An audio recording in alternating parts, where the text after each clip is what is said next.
On episode 125 of the Vincast, I chat with Alice Feiring, author, writer, and a passionate advocate for natural wine.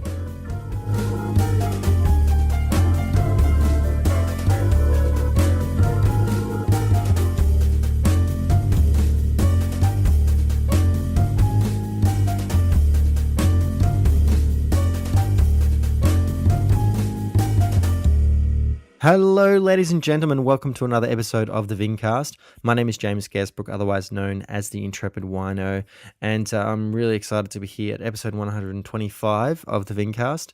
I've had some really great chats of late, and quite a few more to come. Very exciting to be releasing those over the next few months. But I'm really want to send out a thank you and a shout out to Lee Tran Lam, who was a former podcast guest. I really do highly recommend checking out that episode. But she's also not only a writer and blogger, but also a fellow podcaster. Her podcast, The Unbearable Lightness of Being Hungry, is a little bit like the Vincast, but for chefs and restaurateurs. It's a great insight into how these people work in food and particularly in the dining scene of Sydney. So highly recommend checking that out. But she was recently profiled in Gourmet Traveller, and she mentioned a number of local podcasts, other food podcasts, but also she mentioned the Vincast. So I just wanted to say thank you to her. I always really appreciate every time she mentions the podcast on social media. So guys, go and check out her podcast. Have a listen to her episode of the Vincast as well. Go and get a copy of Gourmet Traveller. But thank you, Lee Tran, and I hope you are well. As far as this week's episode, I'm really thrilled to be letting you have a listen into a conversation that I had with Alice Feiring, who is quite possibly one of the most important voices for natural wine in the world, as a writer and a journalist. An author of a number of books, and I was able to connect with her on Skype. I never thought I'd actually have an opportunity to interview her, so I'm really honoured that she was able to make some time, particularly to talk about her newest book. So, guys, have a listen. I hope you do enjoy it. Please stick around to hear how you can get in contact with us and find out more about Alice and her many books. But until then, I'll see you on the other side. Alice, thank you very much for joining me via Skype on the podcast. I'm really honoured to have you as a guest after we met some years ago at the Rootstock Sydney Festival, where you were a very special guest. So I'm very privileged to have you on the show. Thank you. Oh, thank you. It's lovely to talk to you again. Alice, I start every episode of my podcast by asking the guest if they can remember if there was a particular incident or an experience that they had with wine. They can remember a crystal memory that set them on the path to being very passionate about wine, or if it was a very slow osmosis. Oh, well, and it was slow and it was fast at the same time. So I certainly can tell you about the first time I realized that I got drunk. I was probably about 4. Wow. I was on Manischewitz. It was like throwing a tantrum on the floor, but it was a 1968 Scanavino Barolo that I had in 1980, and it was basically the wine that just, even though I was drinking wine and interested in wine, that was the wine that showed me that wine was something more than just fun. It was just something incredibly intriguing. Was it a special occasion you were enjoying this bottle? No, I had rated my, I wrote about this in the opening chapter of The Battle for Wine and Love, so I feel a little self-conscious because I hate repeating myself, but it's for me, I'm just repeating myself all the time, but it may not be for the rest of the world. I was rating my father's mistress's ex-husband's wine cellar, or at least I was asked to. Phyllis said to me, go and take whatever you want. And I was like, because you knew that I liked wine, and I went in the crawl space and I felt extremely uncomfortable about it. And of course I wanted to haul everything up with me to Massachusetts, where I was living at the time, but I just felt I couldn't be that greedy, so I took 3 bottles, and I can't remember what the third one was. One was an Alsatian But this one, I knew that I really liked Barolo, and a friend of mine was coming over at a wine cellar, and he liked Barolo, and I thought, well, who better to open up with? So it was no special occasion, but it became one. It quickly became a special Of occasion. Yeah. course. I still have the bottle, so yeah, it Oh, there was you go. all these years. Someone Yeah. said to me many years ago that you know that you shouldn't keep bottles that you've drunk, empty bottles, as it's sort of like a graveyard in a way. You know, you should enjoy the wine in that moment. But I think there's something nice about keeping bottles that were an important experience for you. Oh, I think so too. And actually, I don't know anybody who wine is important to that doesn't. Mm. I just, sometimes it's kind of hard to get rid of a couple, and I certainly am not one who keeps all of the empties.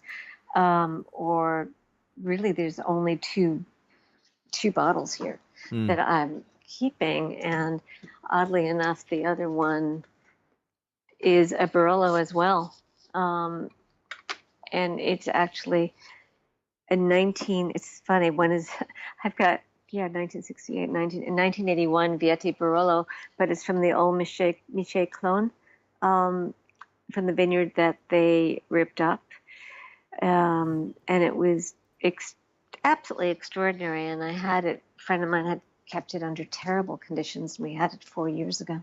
Mm. It's just amazing. But those are the only two. Oh, I guess there are three. They add up, but no more than three at any one time. But I there's some that you just have to keep. I, I always like going into good wine bar and them keeping it's almost like a hall of fame, like the really Hmm. significant bottles. I think that's a really interesting way of looking at what kind of wine bar it is. Exactly. And when you go into a winemaker's cellar and you see their empties or which ones they decided to keep, it tells you a lot about them. So they are clues. It's And like, your environment is a clue to the person, and the wines that you keep and the empties that you keep are a clue. So, how is it any you know, different to going and looking at someone's record collection or or library book and sort of collection. seeing the books or records that they've held on to that that had a profound influence on them? Exactly. Exactly. How did you get into wine? How did you get interested in drinking wine? Basically, because I was born smelling everything that went into my mouth, and I was intrigued by the smell of wine. But when I moved to Boston, I had a roommate who was in the wine business, and this friend that I told you about, a fellow Morris dancer, who had a wine collection, and my apartment became the locus for twice a week wine tastings. And after Natalie moved on, I kept it going. Mm. So I had about 10 years of intensive wine tastings at my apartment, and I just was having a good time. It was only when I moved back to New York to ditch the 10-year foray into a different career, and I decided that I had to go back to writing, that I started writing about food, wine, and design. And I was just like any other schnook who was writing about wine who didn't know a hell of a lot. I mean, I knew something, but it was really only the time when I found natural wine and I started spending a lot of time in the vineyards that I really became a wine writer. Mm. And I didn't ever mean to. And if I had to go back, well, actually, I don't know whether I could have changed anything, but it's going to sound really awful to say that in some ways I regret this is what happened. I never wanted to be pushed into the little corner of only being able to write about wines. Yeah, And but there, and the world pigeonholes you like that. So, that is very much the pitfall, but also the opportunity of working within a niche. You have an audience, in some cases, a real diehard audience, but to a certain extent, that audience has limitations. mhm.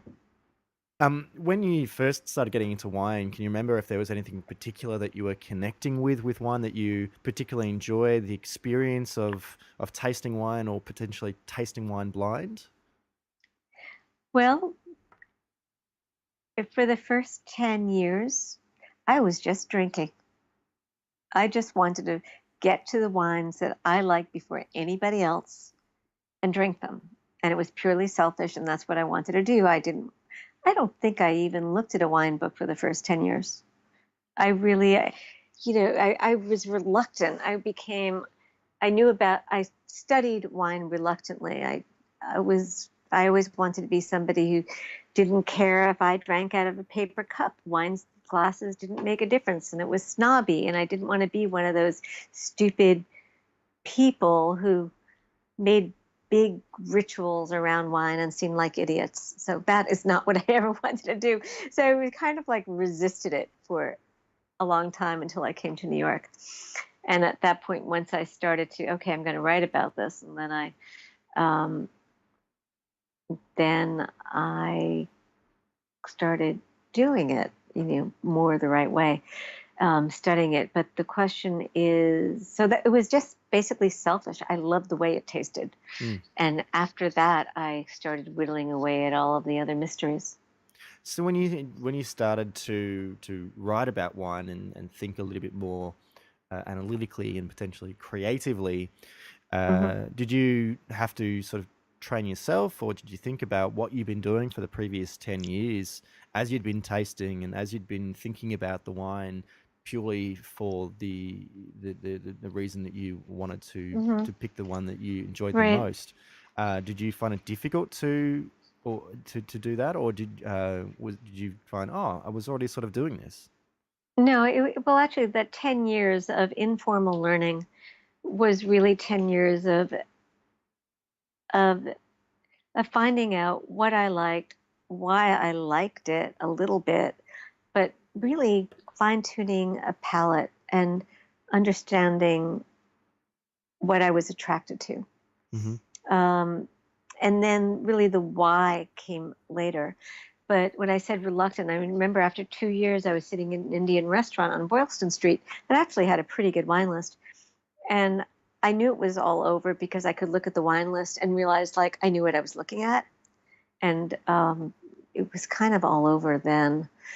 Um, but so, yeah, I mean, it was kind of interesting to actually, I was never, even though I never wanted to be that snotty person, I also never felt intimidated about learning about wine at that point. I started feeling greatly intimidated when I moved to New York and I started tasting seriously with peers who knew a great deal more than I did. Mm. And I remember very well the first time I spit. And I think I had already been doing blind tastings because that's the way I like tasting. When I had wine tasting parties at my house, that because I wanted to approach a wine without any prejudice. So I don't know, does that answer this question? I think so. Absolutely. In those 10 years, what were you doing as far as work, and how were you earning a crust, so to speak? So to speak. Well, something that I've always done very poorly at is earning a crust. But even back then, I was studying I got my master's in expressive arts therapy, specifically dance therapy. And I worked with a variety of populations in psychiatric institutions and homes for the elderly and with substance abusers. Wow. Okay. And Fairly I so would fairly look at serious them and really, really, really, really like full of guilt and say, why can I drink and you cannot? mm. It felt really kind of awkward. So how did you take the first steps into writing about wine? Just blindly pitching things. Also, what any writer I think needs to do is that you need to first develop clips. And so I had published a couple of things up in Boston. When I came down to New York and no one knew who I was, my first clips were for free. So I could have one or two. And I just started pitching stories that I felt I had something to say about. So I think I started pitching, I just started pitching about wine. And remember pitching to the Wine Spectator, oddly enough. And my first pitch to them was not on wine, but eau de vie. And I remember Jim Gordon, I still have the letter, the editor at the time, wrote to me and said, "What does this have to do with the Wine Spectator?" And I was just, wow, that's pretty wild. Of Mm. course, they have, they do write about spirits, and it just showed me that, I thought maybe I didn't know much, but people who are in the positions of greater power knew even less. But what came first, the desire to write about wine or the interest in natural wine in particular? Oh, I was just wanting to write about, like I said, wine, food, and design. And wine started to wine didn't take over.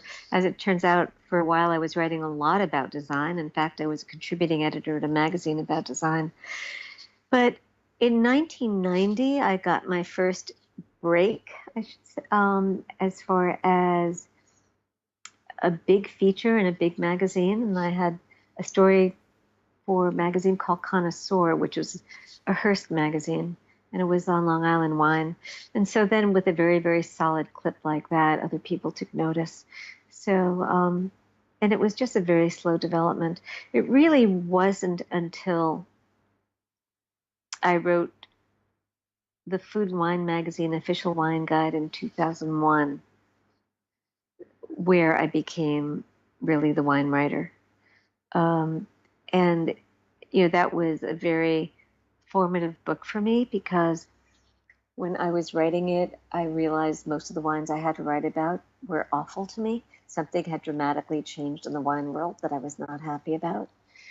And I started to isolate why I didn't like those wines and what wines I did like. And then I started digging deeper and deeper and deeper and realizing that they were from at least organic viticulture and they were made naturally. I thought at the time the problem was all the egregious new oak and toasty new oak.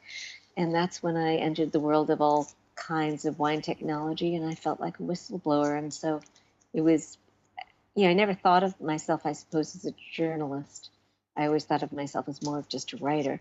But at that point, I felt I had something to expose to the world and something to tell the world. Mm.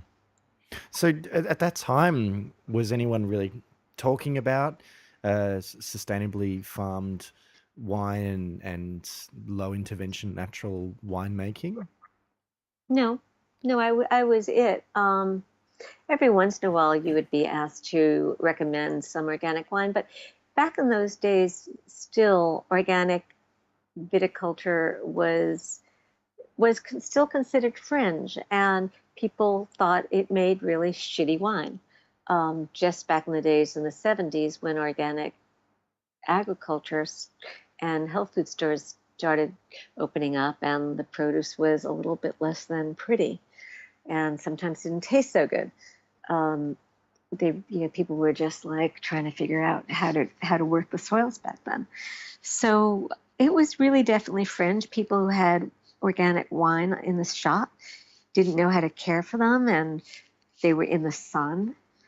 And some wines that were made naturally, even though people didn't even know what that was, like started to explode. So it kind of had a bad name. Um, and magazines certainly didn't let me write about it. Big name magazines didn't let me write about it because it was too threatening. So no, I was really the only person. I was indeed the only person writing about it. As far as wine technology, there was a guy from Wine Spectator who did a couple of wine tech pieces. But when my piece came out in the New York Times in 2001, For Better, for Worse, Winemakers Go High Tech, it was about probably the first major piece that brought up that question to the public. Wow. Okay. What would some of the wines or producers, or some of the people that kind of if influenced you to be interested in wines of that ilk?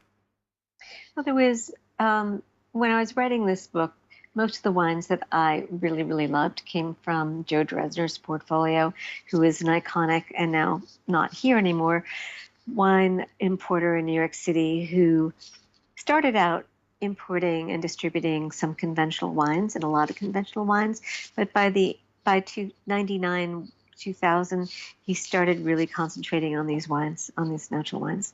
And so he was certainly an early mentor. He is the one who really introduced me to the profound impact of yeast selection. And after that, I took it deeper and I found out about all the other kind of manipulation that can happen with wine. But he was very much an early mentor. And yeah, I met a tremendous amount of phenomenal wine producers.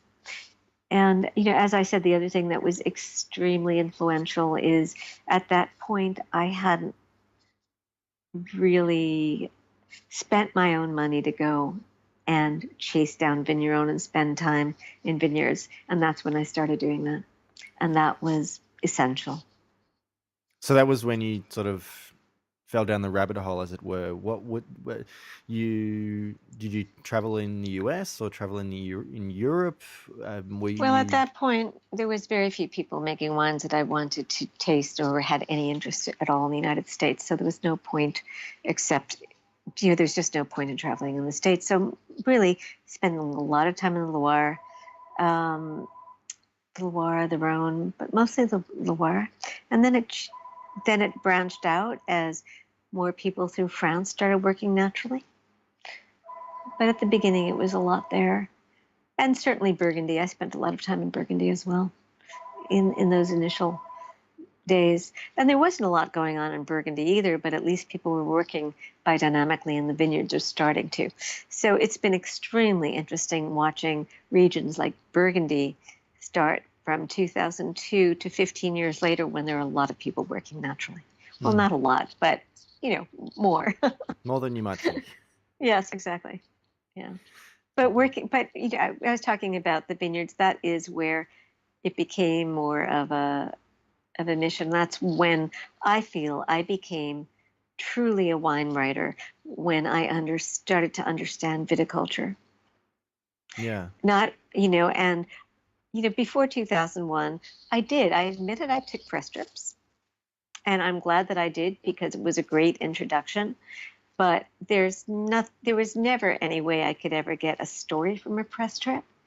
I'm not somebody who can be spoon-fed information, which is exactly what happens on press trips. So it was really, and it was hard. I never made a lot of money as a writer, and it was hard to be independent about it. But it was important if I was going to get the story I wanted to tell. Back at that time, if Joe was importing wines in that area, there must have been some market, no matter how small. There must have been restaurants, bars, maybe even shops that were serving or selling these wines, and there must have been an interested audience. Well, of course. But you understand that back then, it wasn't in my first book, even in 2008, I never called them natural wines, really. I talk about the natural wine movement, but the wines themselves I didn't call natural. Really started doing that in 2011. But yes, around 2003, there was I did, actually, I did a story about 360, and I have a newsletter called The Feiring Line, obviously. And now I'm trying to remember the story that I did on Erno Earhart, which was really an amazing interview about the early days of natural wine and the outlets. Not calling them natural wines, they were just good wines. And I think that's what we're going now about in wine. Natural wine is going to redefine what good wine is. So it'll go back to just being wine without having to have the qualifier of natural. But that said, 360 and a restaurant called Betty, which Byron Bates was the wine director of, started discovering these wines. By 2001, Jenny Lefcourt of Jenny and Francois also started importing natural wines. So there were, there weren't many, but there were some, and 360 and Betty had significant amounts. Jonathan Nossiter was at Balthazar, and also, actually, a lot of these guys came out of Balthazar. So Balthasar started carrying a lot of Joe's wines and some of Jenny's wines. And that was the seed that went through New York and Brooklyn. 360 only lasted like a year or two, or I can't remember, 2 or 3 years. And then we went into a fallow period where there were very few places, like in my neighborhood, where I could go and drink. And now, of course, there's plenty. But it was, like Joe had some really great Burgundy. He had a great Sancerre. He had one of the few things that people didn't, they were maybe not zero sulfur. There weren't too many zero sulfur things back in those days, but they were low sulfur and they were naturally yeasted. Speaking with the farmers and then, with your relationship with Joe, did they all find it really difficult kind of explaining to people what these wines were, what they were doing, and justifying the choices that they were making? Well, it's kind of funny. It's funny that I kind of forget about something, which shows you something about my palate. Because even before I wrote that first book for Food and Wine magazine, I couldn't make a living, and I was asking for a sample of Bandol from this guy, Victor Schwartz, who is a wine importer, and he convinced me to forget about wine writing, which actually I wasn't going to forget about wine writing or writing, and I should come and sell wine for him. And that was really great for my education. I remember some wine that he had from the Loire Valley, and it turned out it was a stranger named Thierry Pouzelat. Sound familiar? Very familiar. Thierry? Yeah, right. So it was Claude de Toubouf. And it was like, it was a wine that I absolutely fell in love with. I just could not, both the red and white, so it was Sauvignon Blanc and Gamay. It was just, I had never had anything like that, and those were zero sulfur back then. I was crazy for them, and I convinced him to bring them in. Well, the wines lasted about a year and a half with Victor before he realized he couldn't sell any. And I was able to sell a few of those. And I was a really crappy salesperson, which is why I didn't last very long. It was just, I'm not the most aggressive person in the world. So I just didn't understand how to make a sale. But I think, I was the person responsible for bringing Thierry Pouzelat in for the first time around, and then went to Joe. But yeah, people didn't really understand. Some people got them immediately, but most people didn't understand. But, Joe was not a huge importer. Jenny was not huge. And every year they grew slowly. And they probably had, like other people have become mega, and both Jenny and Joe's portfolio grow steadily. And every year their business gets better. And of course, now we have way more than 2 natural wine importers in the New York City. Yeah. And I think that's the same everywhere. And there's just not enough of the good stuff to go around. Yeah, absolutely. um, Back then, when you were traveling over to Europe and spending time with the farmers, and presumably you're spending time in Paris, for example, was it a great opportunity to find like-minded people and share these wines and learn more that way? Well, yes, it's of course, it's where I did my learning. I went to the first Div Bouteille, which is the very huge natural wine fair. My first one was 2002. And see, it was 2002, and I'm trying to think when my first natural wine. I think my first natural wine bar was 2001. And finding natural wine bars were just like, oh my God, I can't believe this. This is like crazy. Oh yeah, I remember distinctly. It was definitely 2001, and it was kind of funny how things have changed. I went to the 3-star Arpège, 3-star Michelin Arpège restaurant in 2001. And remember seeing that there was absolutely nothing on that list that I could drink. Already then I was like, it's either had to be pretty natural or nothing. But then there were so many wine bars that you could discover wines at. And being able to go, I guess I became, a natural wine tasting junkie. So where I would spend a lot of time in France going to tastings, and then of course going. No, it was amazing. It really was again an extension of my do-it-yourself wine education, but in At a what very profound way. at what point did you start to write for yourself and have your own voice and become associated with natural wines? I guess it was my first natural wine piece was in 2001, and I did a little things here and there. But in 2004, I started to blog, and at the insistence of Josh Mack, who insisted that he was a friend who really pushed me into it. He said, "I'll build you the site, and you start blogging." And I did because of my subject matter, it was very hard for me to get work. You know, people didn't trust me to write about other wine, which I could. I certainly could. I didn't have to just write about these wines, but I was kind of a whistleblower, and I think I was treated as such. So having my own voice, that really developed my international reputation, I guess.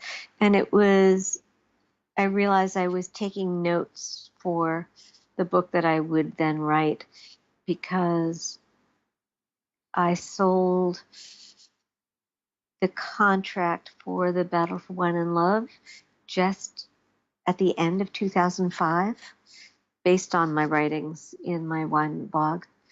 And, so from there it took off. So I guess blogging was pretty influential in my career. Did you find it really interesting, a completely different medium to be putting your writing out and a way for people to be able to connect in a different way than traditional print media? Oh, yeah, I found it quite amazing. I mean, it's very frustrating. It's writing for free is so obnoxious. And so my form of writing was I'm not doing this for you. I'm doing this for me.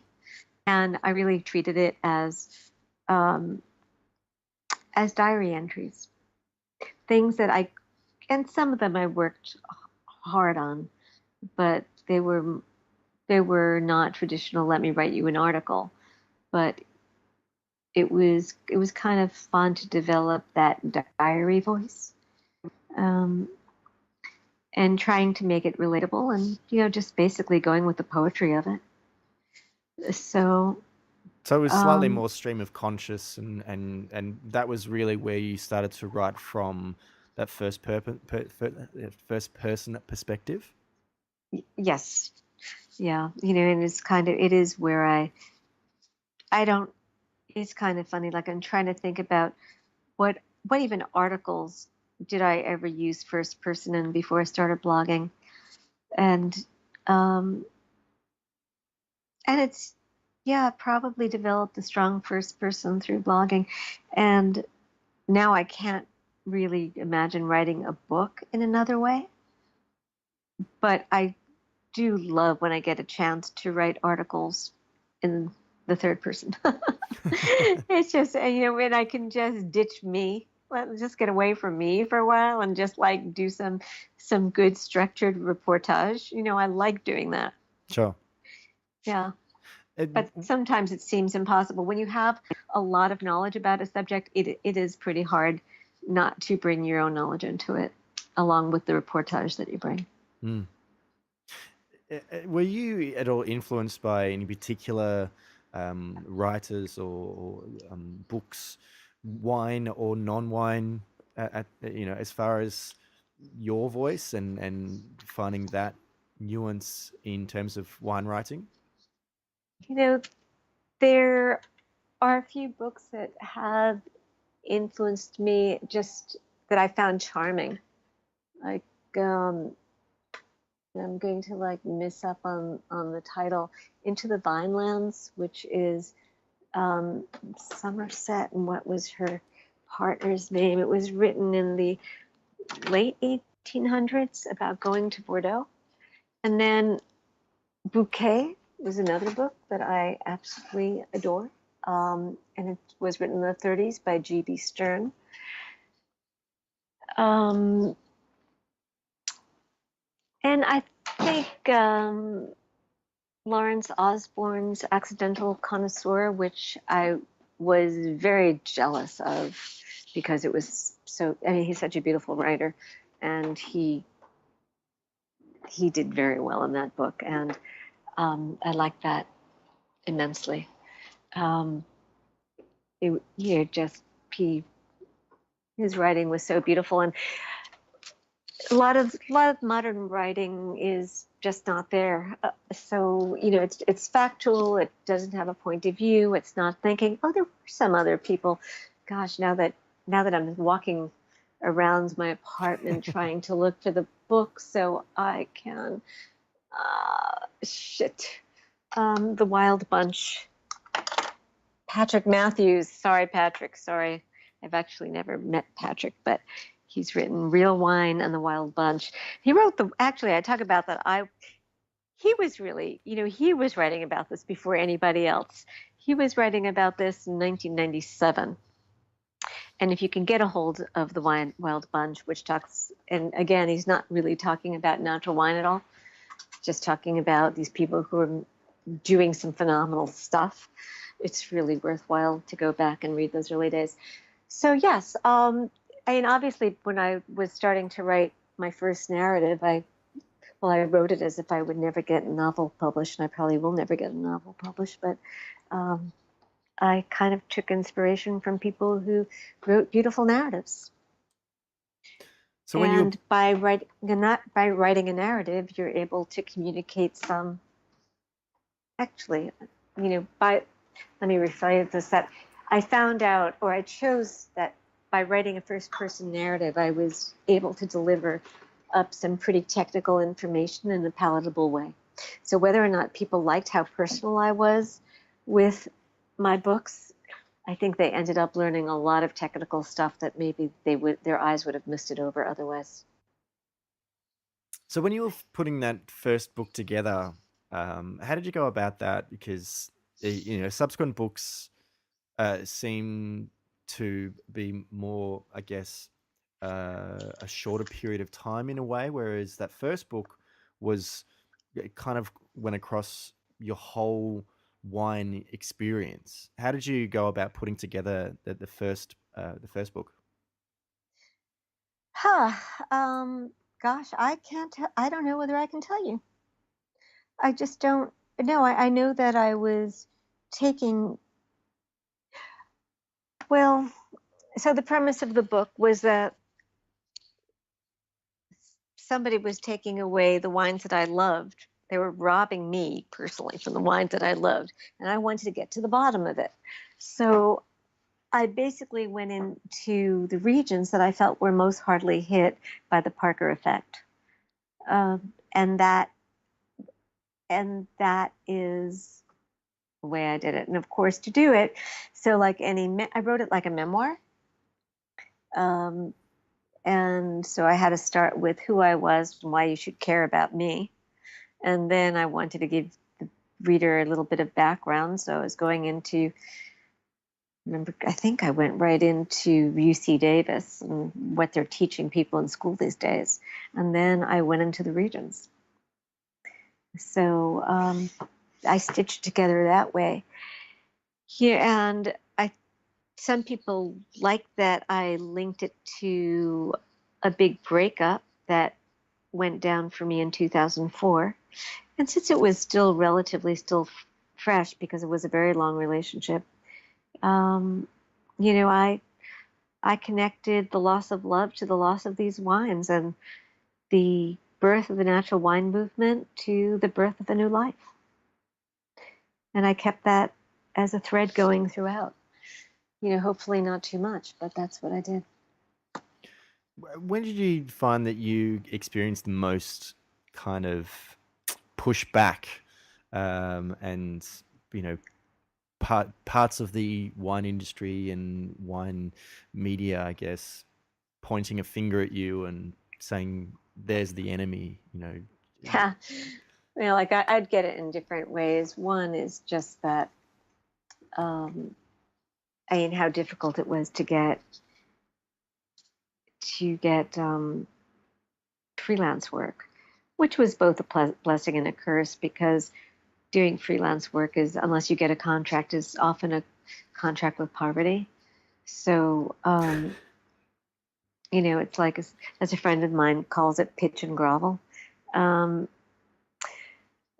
but not in major ways, but certainly California pushed back a great deal, and um, I would. I'm not going to mention this critic's name, but would come back and say, "Why do they hate you so much in Oregon and California?" And he would tell me about things that winemakers would say about me. I'm like, why are you even telling me this? you know, um, there's uh, some people who I've been friendly with, like some importers, would say, look at me accusingly about it. People are asking me about yeast and sulfur because of you. So it was kind of weird. In some places, I did feel like I was being treated like the enemy. Um, but That was sort of what led to the second book, wasn't it? Because I remember when I was reading it. Actually, I think I read your second book first, so I did it around the wrong way. But you were at a tasting or something, and like Californian producers were sort of pressing you, and then someone said, "Well, why don't you come out to California and actually get involved with doing it the way you want to do it?" That kind mm, of set you on the path for the second book, didn't it? that certainly did. Yeah, it's kind of funny because the book really did start when the Battle for Wine and Love ended, because it started really on book tour for that. But yeah, that is exactly how that book started. But also, I could see it coming that as natural wine was getting to be more of a thing, that people will co-opt it, and they will dumb it down, and they will pretend to make natural wine. And so I just wanted to make sure there was a book out there that gave the history and put of natural wine and put it into context and talked about the issues. Um, so there would be something out there as some sort of textbook. So that was the impetus behind writing it, as far as the emotional reason for writing the book. Do you have people reading your work and challenging you and saying, "Hey, you said this about wine from our country or our region, and you're not you're sort of generalizing. I want to show you why we think that you're not correct in this." What were some of the other places beyond the fairly heavy hitting U.S. wine regions or wine producing states? Well, I know that when I came out to Rootstock, I think Wine Australia didn't have flattering things to say about me. That's changed. I just gave a wine dinner last week for Anton and James, and there were people from Wine Australia there, and they were like totally into it. So things have changed a great deal. Um, Yeah, I have to be honest. Like that was something that did kind of when I was reading the first two books, I was like, it's a shame that she probably doesn't have access to some of the things that are happening in Australia. So some of the what I consider to be classic producers like Castagna, for example, and then this kind of new wave that were being influenced by a lot of the wines that you were professing to be amazing and loving, and we were actually getting lucky enough to get access to some of these wines to be influenced as far as how we were making the wines in Australia. How did you get the opportunity to start hopefully well, changing your perception of the Australian wine or well, some Australian wine? actually, I think that in suggested producers at the end of Naked Wine, I think Castagna is in there. And I'd been drinking Castagna I knew about Castagna for quite a while because I met them at Renaissance when they used to show up at Renaissance. And so I would get some of the uh, new Australians, and I first met, um, well, I first had Anton, and I first met Tom Shobrook in my apartment in 2010. So, I did know, but I didn't, I wasn't going to write about any place that I hadn't visited. And I felt very strongly about that. And that's one reason that Australia wasn't in the book. It was also too big to deal with. And would need a book in itself, I think, more than a chapter about, and it was too culturally foreign to me. So, do I have the exclusive? That's the next book you're going to write about Australia? I don't think Australia needs me to write about Australia. You got Max. Max does a great job. Between Max and Mike Right, my Mike. and my good It's friend like Daniel Honan. I think that they would just, that wouldn't work. It's their territory. No, but I've written about Australia, but since, in various places, and Australia's, doing some absolutely amazing things, without a doubt. And it was great when I came out for Rootstock to be able to see some of those things firsthand. One country, I guess, that really needed someone to champion them was Georgia, and that was some wines you wrote about early on, and then you actually wrote and devoted an entire book to Georgia, and I believe the big influence for that was former guest of the podcast John Verdeman from Pheasant's Tears. How did you first encounter wines from Georgia, and can you talk a little bit about how they brought you into their world and seduced you, as it were? Yeah, they didn't have to do much. Well, actually, my first taste of Georgian wine happened in 2008 at when was it 2000? Yeah, it was the summer of 2008 party for the Battle of Wine and Love. And I had a couple of other wines, and I was really, really curious. And then an invitation came to speak at the first International Qvevri Conference. And as soon as I walked off the plane, I'm like, I'm in. I'm done. This is like, I got to write about this place. And at that time, there were only 5 producers really making wine that I really liked. And now it's exploded like crazy. So no, that was an amazing experience. And so many people fall for the charms of Georgia and the authenticity of it and the drunkenness of it and the color of it. So that's basically what did it. I just was so amazed and very committed to trying to do as much as I possibly could do to give them enough exposure so nobody felt the financial pressure to make a more conventional wine if they didn't want to. And so that became a mission for me. So the new book, which you very, very kindly sent me a copy of, and I am ravenously devouring, is a little bit different as far as the kind of writing that you've done in the past. It's a little bit more about the soils specific and the earths and how they influence wines. Where did you kind of come up with the idea for this book? Yeah, well, The Dirty Guide to Wine it's a total departure because it's not a narrative, even though it is told in the first person, but it's not narrative. And I guess if I think about it, all of my books have a point of why I'm writing it. Why am I writing this book right now? Which is always an important thing for a writer to have. And I'm tired of people drinking by grape variety. I never do.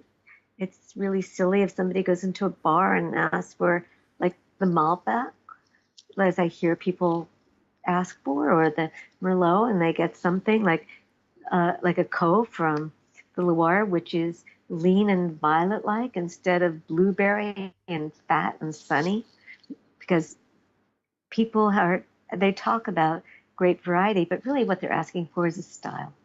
And I started thinking that we've lost the sense of place. In the New World, people talk about terroir, and what they're really saying is, I have a nice view. And I really wanted to bring the drinker back to the sense of place.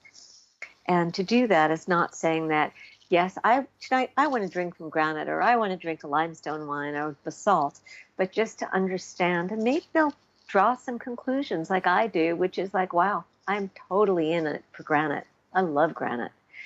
Um, all of the regions that I love are from granite. I think that's pretty interesting. And anybody reading the book can then do that for themselves as well. Also, where it is similar to the other books is that I too really, well, I had Pascaline help me. She was a great research assistant, but for the most part, I don't write about any place in that book that I haven't been to. And there are a couple of places that Pascaline insisted that we include, and and actually I agreed, but I said, look, you got to write those sections. So there are little small sections like Fougère that I edited, but she basically brought us there. So the point of these are my favorite places that have this. This is the soil type. It's segregated, is chopped up into igneous soil, sedimentary, metamorphic. So here are 2 pages on geology. Here are the regions that I love that have this. Here are the climates. Here are the people who work really well, and a couple of winemaker profiles to throw in. So it really is different. I hated writing every minute of it. Did this feel like a lot more work than you're used to as far as writing your books? Oh yeah, and it's and you always, with a book that I was afraid that I was singing out of my range. I was worried that I didn't have the technical ability to do the kind of job that I wanted to. So I was very grateful to have a geologist fact check it for me. It's not a geology book, but the last thing I wanted was a geologist to pick up the book and go, oh my God, she's so fucked up. I can't believe this. So this is like, I just couldn't know. So nobody's told me that has happened so far. And there are a lot of mistakes in the book, but nobody's caught them. I can't believe it. But there's, and I'm not telling all you listeners to go out there and catch the mistakes, but maybe the second edition won't have them. I know that obviously more recently the concept of minerality and being able to detect minerality in wine. There's been a lot of discussion about that, and you kind of addressed that right at the beginning, or Pascaline does, and I think it's a really interesting discussion, and possibly geologists do need to kind of get more involved and say, like, separate themselves from the science and theoretical understanding of the way minerality works, and have that more emotional and aesthetic approach to a wine, which is probably pretty difficult for them. It is. I don't understand all this wine geologists like Alex Maltman, who writes a lot about it, and I don't understand this anger about. I guess it almost comes down to semantics. You can't use the word minerality for wine. Like, why the fuck not? You're like, you can use all other sorts of descriptors, and I make up descriptors all the time to talk about wine, but we all know what we're talking about when we're talking about minerality. It's a stony kind of edginess or saltiness in a wine. So why not just get over it? Because it's not actually mineral? Well, if you need to prove that, go ahead, prove it. But we all know in dry extract, that crud that's left over in the glass, that is kind of got some mineral content. Anyway, we could wax lyrical, endlessly. We could indeed. I really do appreciate you making some time to be on the show, and I wish I could speak to you for hours and hours. But I really do recommend people read your books, because it is a fantastic insight into your journey and why you are so passionate, and as such an important voice for wines that, although represent a very small part of the industry, they are possibly, taking a lot of attention, which is exciting. So I really do appreciate and am very grateful that you were able to be on the show. Thank you very much, and hope to see you on your side of the pond soon. That would be fantastic. But people can still subscribe to the Firing Line. People can still, yes, by all means. In fact, I have a new website that is up, and so basically all of my content for the website, which is way more structured than my blog was, all the 4 years is available to subscribers, and that goes into in-depth things like the Mouse series, or learn all that you can about Lee's, to wine recommendations and winemaker profiles.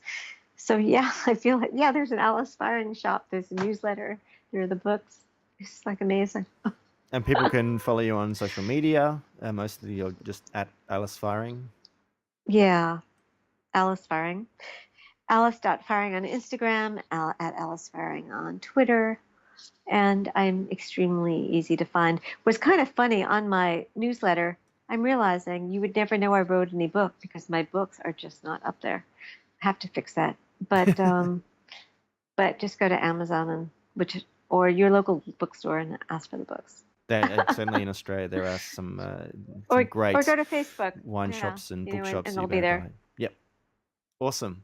Well, again, Thank you. It's been great chatting with you, and I do look forward to hopefully meeting you in person again. Yes, it'll be great. And thanks so much for giving this call. And thank you for joining me on this episode of the podcast. I have been James Garesbrook, otherwise known as the Intrepid Wino, and you can follow me on social media on Instagram, Twitter, and Facebook. I'm at Intrepid Wino, and you can follow the podcast on at the Vincast. You can find my YouTube channel at Intrepid Wino, which has lots of different videos, including my series of Let's Taste videos looking at Australian wines. Subscribing to the YouTube channel would be fantastic, and leave a comment on some of the videos. I'd love to hear from you. You can subscribe to the podcast on iTunes, Player FM, Stitcher. I believe the podcast is now on iHeartRadio, and I think it's going to be on Spotify soon. So just put in the Vincast or Wine Podcast into wherever you listen to the to podcasts, and hopefully you'll be able to find the Vincast there. Please do make sure that you are subscribed, and also leave a rating and a review. You can do that on the podcasts app if you have an iPhone now, because leaving a review gives me feedback, it gives potential guests and also listeners feedback, and also puts the podcast out to a bigger audience. You can come and visit me at intrepidwino.com. Lots of different information there. Also ways of getting in contact with me. I'm very excited to be able to let you know that the Vino Intrepido wines are now available. There's a section on the website where you can read up on all of the wines that I've made in the past, and also where you can buy the wine. I'm also looking at doing some live episodes of the podcast here in Melbourne, hopefully with some former guests of the show, doing more topical type stuff, hopefully incorporating some wine tasting. So stay tuned for some more information about that. That will be coming up very soon. And of course, I want to thank the guys at Earbuds for supporting the podcast. It's great to be part of a Melbourne podcast network, so do check out Earbuds online as well. But guys, until next time, bye.